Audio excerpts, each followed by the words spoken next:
Okay, welcome to part six. At the end of part five, I was starting to go through the list of distorted thought patterns. And remember, they are the ways that you think that are irrational, they're not logical. You would never do them to anyone else, but your little voice does it to you on a regular basis. And again, the problem is you don't even know that your little voice is doing it. And hopefully, as I go through these, you'll start to notice, oh my God, yeah, I do that. Number four, jumping to conclusions. So it says, without individuals saying so, we know what they are feeling and why they act the way they do. I've seen this one called mind reading before too. It's like people will, they just form these crazy conclusions. Like someone across the room has like an unhappy look on their face, and automatically it's like, oh, that person doesn't like me. And you're like, maybe that person, has an upset stomach, or maybe that person just lost their job. Probably has nothing to do with you. But our little voice is not that logical, so it can convince us that everything is about us, in all kinds of situations. Next one, catastrophizing. What a word. Ready? We hear about a problem and we use what if questions. This is a way to give yourself an ulcer real quick. It's like, just add what if to the end of everything. I have a slight headache today. Oh my God, what if I have a tumor? Oh, if I have a tumor, then what'll happen then? Oh my God, I'll probably lose my job, and then I'll have to have go for treatments, and then who's going to take care of my dog while I'm at the treatments? And you start going down this list of all these millions of things that can go wrong, and then sometimes, an hour later, the headache's gone, and you just did this whole list of working yourself up. And again, if on a scale of 1 to 100, you're supposed to be 50, every what if question jacks you up like another 5 points. So ask yourself a couple of these questions, you can have yourself really stressed out very quickly. And most people, you're not even aware that they're doing it. Number six, personalization. Everything others do or say is some kind of direct personal reaction to you. Now, it's comical to me because as I'm reading these, people in my own life pop out that I know that exactly do this all the time. There are people that a lot of times you'll talk to people and they'll say, "Oh, this person at work this situation happened and they did this and they were just trying to get over on me. They're trying to screw me." And a lot of times I think to myself, listen, man, that person probably was so caught up worrying about their own problems that they didn't even think about you, that had nothing to do with you, that they chose it for some silly reason, like things that had nothing to do with you. But man, I know people that it's always, man, the world is conspiring against me. If you think the world is conspiring against you, then the world is not going to be a friendly place and you will be stressed out. Next things, control fallacies. These are people, if you're externally controlled, that means we see ourselves as victims. So if you're a person that's very prone to be like, oh, God, that happened to me before, and oh, it's going to happen to me again, and it's not my fault. Why does everybody pick on me? If that's the way your brain works, then that's going to cause stress. On the other hand, internally controlled is when you assume responsibility for the pain and happiness of everyone around you. So, like, if there's a party and everyone has a great time except for one person, it's like, oh, what could I have done? I should have done something to help that person have a better time at the party.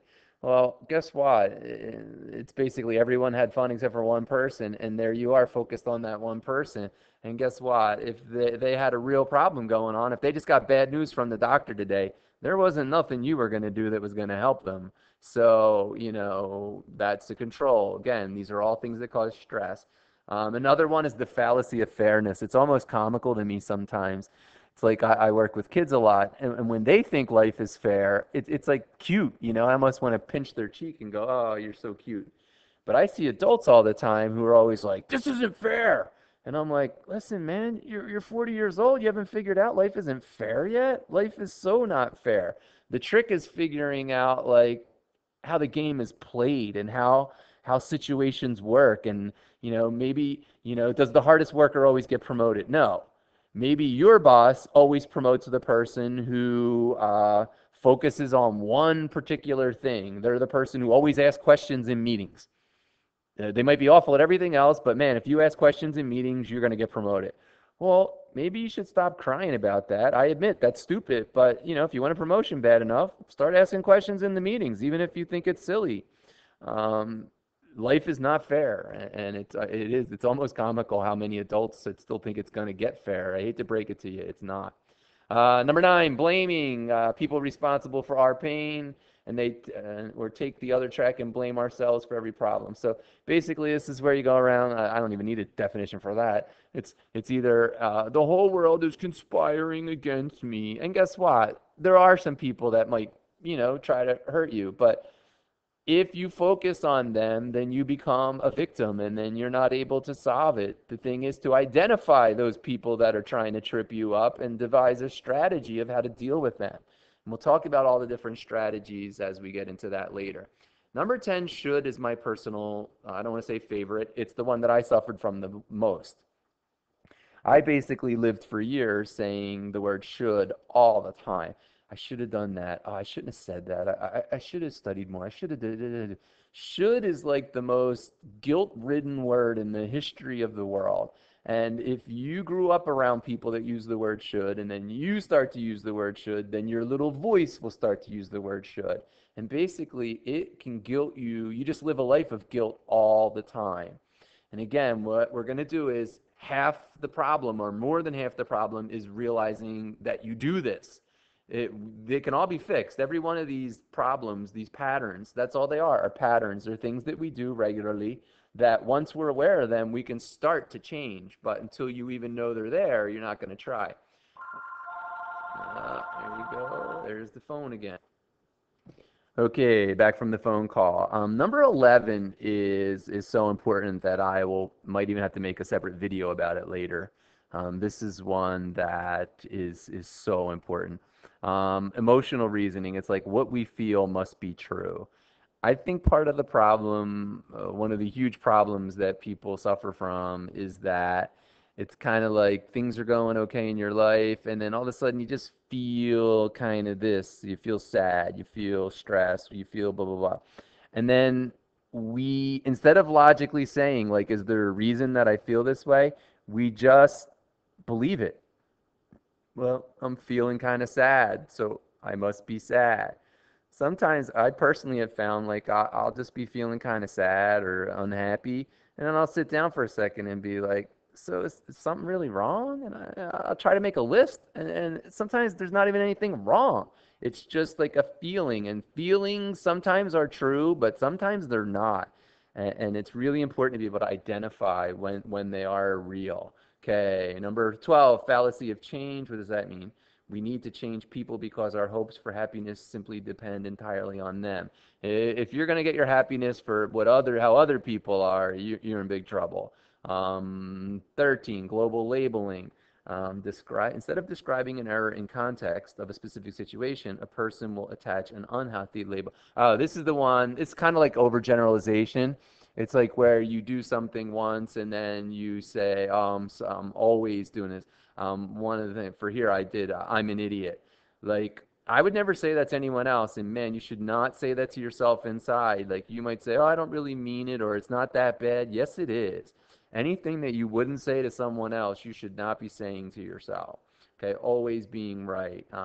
Some people live their whole life thinking that they have to always be right. Well, then you're going to be miserable. Never get married because you'll find out you're never right. But the idea is, again, these are all things that our little brain does, our little voice does to stress us out. And if you think you have to always be right, you are going to be stressed out because you're going to notice all the times that you're not right. And what's the last one? Heaven's reward. We expect our sacrifice and self-denial to pay off as if someone is keeping score. We feel bitter when the reward doesn't come.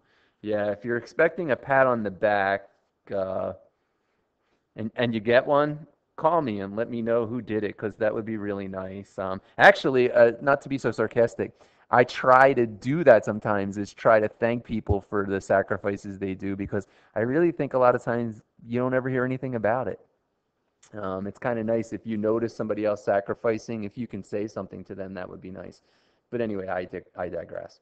So these are 15 common distorted ways of thinking. It's the little things that the voice inside your head does to beat you up. It basically it says things to you that you would never say to anyone else. You would never say it to a child, you would never say it to a friend, you would never say it to a family member, and yet you'll say it to yourself on a regular basis. And it is just an unfair, evil taskmaster. And the first thing is to become aware of it. And then I'll tell you what to do with that next. But the idea is first to just become aware of these things. And down the road, I'll email it to whoever wants it and you can print it out. Then we'll do exercises where you'll start to notice which one of these you're doing in your life, and then you can learn like I say, the good news is once you're aware of these things, you can fix them. It's just becoming aware of them in the first place.